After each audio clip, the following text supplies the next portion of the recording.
हर parent को ध्यान से देखना चाहिए। हर उन पेरेंट्स को जिनके बच्चे online gaming, PUBG, free fire जैसे खेलों के शौकीन हैं, क्योंकि ये ऑनलाइन गेम अब बच्चों को नशे की तरफ एडिक्ट कर रहे हैं और ये एडिक्शन आपके बच्चे की जान का दुश्मन बन सकता है। ऐसा ही एक मामला नागौर जिले के लाडनू थाना क्षेत्र में सामने आया, जहां पर एक गांव में रहने वाले 12 वर्षीय बालक 8 दिसंबर को घर से लापता हो गया था। 5 दिन से घर से गायब इस किशोर का शव आज पुलिस को गांव के बाहर नाले के पास दफनाया हुआ बरामद हुआ है। वर्चुअल दुनिया में बच्चों के गुम होने की बातें तो आपने बहुत सुनी होगी। आज इसे हकीकत में देख लीजिए। मामला है नागौर से। यहां 8 दिसंबर को एक बच्चा गायब हुआ। परिजनों ने उसकी गुमशुदगी लाडनू थाने में दर्ज करवाई। परिजनों के होश तब उड़ गए जब 2 दिन बाद एक फोन कॉल पर पिता से फिरौती मांगी गई। परिजनों ने फिरौती मांगे जाने की जानकारी पुलिस को दी तो लाडनू थानाधिकारी राजेंद्र कमांडो ने मामले में सक्रियता दिखाते हुए अलग अलग टीमें बनाकर मामले की जांच शुरू की। साइबर एक्सपर्ट का सहारा लेने पर लाडनू पुलिस के सामने परिवार के ही किसी सदस्य के इस मामले में मिले होने की बात सामने आई। लेकिन जिस घर से एक नाबालिग गायब हुआ हो, उस घर में किसी से जानकारी जुटाई जाए भी तो कैसे?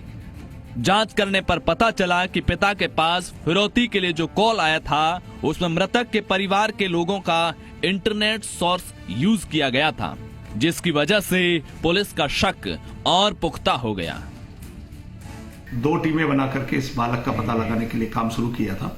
दूसरे दिन हमारी जानकारी मिली कि बालक जो गुम हुआ, उसके चाचा के पास सोशल साइट्स के थ्रू एक थ्रेटिंग आई है कि आपका बच्चा सुरक्षित है, दिल्ली है और आप इसको सुरक्षित चाहते हो तो 5 लाख रुपए फोन पे के थ्रू हमें दिए जाए। साइबर टीम ने मेहनत से काम किया और हमने बहुत ही जल्दी ये प्राप्त कर लिया कि ये पूरी सोर्स और ये जो साइट बनी थी, सोशल साइट, ये उसी बालक के गांव से ही जनरेट हुई थी। उसी मोबाइल टावर में सारा काम चल रहा था। परिवार के लोगों से जैसे तैसे जानकारी जुटाने पर पुलिस को मृतक के ही नाबालिग चचेरे भाई पर शक हुआ, जो उसका दोस्त भी था और दोनों साथ पबजी और फ्री फायर जैसे गेम्स खेलते थे। परिजनों की उपस्थिति में ही नाबालिग पर साइकोलॉजिकल दबाव बनाया गया तो उसने खुद ही सब कुछ पुलिस के सामने उगल दिया।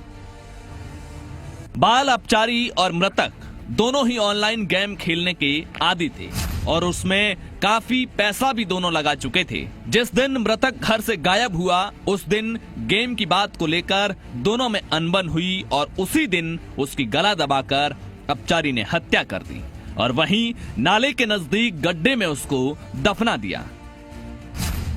परिजनों और पुलिस को गुमराह करने के लिए हर वक्त पुलिस और परिजनों के साथ रहता और पुलिस को गुमराह करता रहता। उसने फिरौती मांगने के लिए मृतक के मोबाइल से ही सिम निकालकर रिश्तेदारों के मोबाइल से हॉटस्पॉट लेकर फर्जी आईडी बनाई और फिरौती के लिए कॉल किया।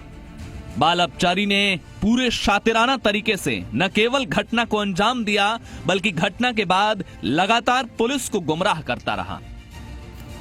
लेकिन साइबर एक्सपर्ट ने जो जाल बिछाया वो उसी में फंस गया। पुलिस के अनुसार फिरौती का कॉल आने की सूचना मिलने पर पुलिस ने परिजनों को फिरौती मांगने वाले से सबूत मांगने पर उसने मृतक के चेहरे की फोटो और उसके शर्ट की फोटो और उसके मोबाइल की फोटो परिजनों को भेजी।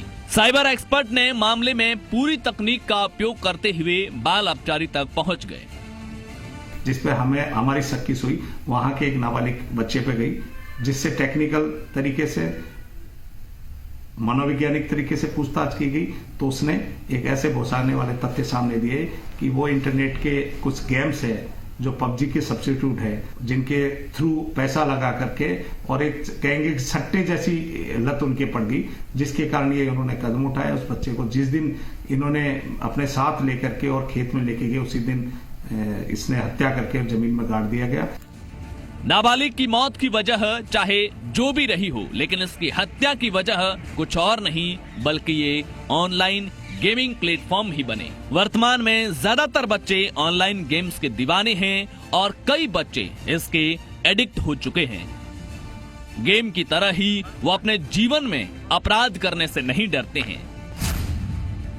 ऐसे में जरूरत है इस बात की कि परिजन अपने बच्चों पर पूरी नजर रखे और इस घातक ऑनलाइन खेलों से बचाए। हनुमान तंवर, जी मीडिया, नागौर।